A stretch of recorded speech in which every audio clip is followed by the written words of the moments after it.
एक लड़का और उसका दादाजी एक छोटी सी दुकान में दाखिल हुए। दुकानदार काउंटर के पीछे बैठा था, लेकिन गहरी नींद में।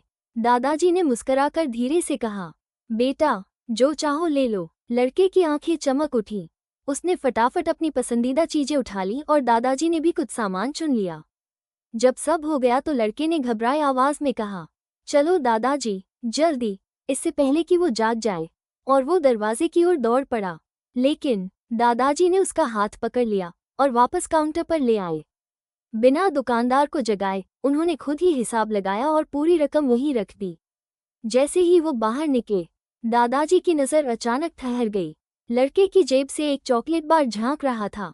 दादाजी की आवाज़ सख्त हो गई, ये तुमने पैसे देकर ली थी? लड़का सहम गया। उसका दिल जोर जोर से धड़कने लगा। नहीं दादाजी, उसने धीमे स्वर में कहा।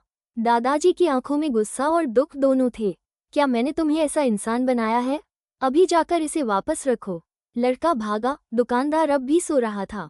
उसने चुपचाप चॉकलेट वापस रख दी और बाहर निकल आया।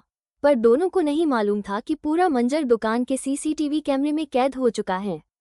अगले दिन जब वो वापस आए तो दुकानदार मुस्कुराते हुए लड़के के पास आया और वही चॉकलेट बार उसके हाथ में रख दिया। ये तुम्हारे लिए है, मुफ्त। क्योंकि चाहे कोई देख रहा हो या न देख रहा हो, ईमानदारी की कीमत हमेशा चोरी से कहीं ज्यादा होती है। अगर आप भी सहमत हैं तो कमेंट में हाँ जरूर लिखें।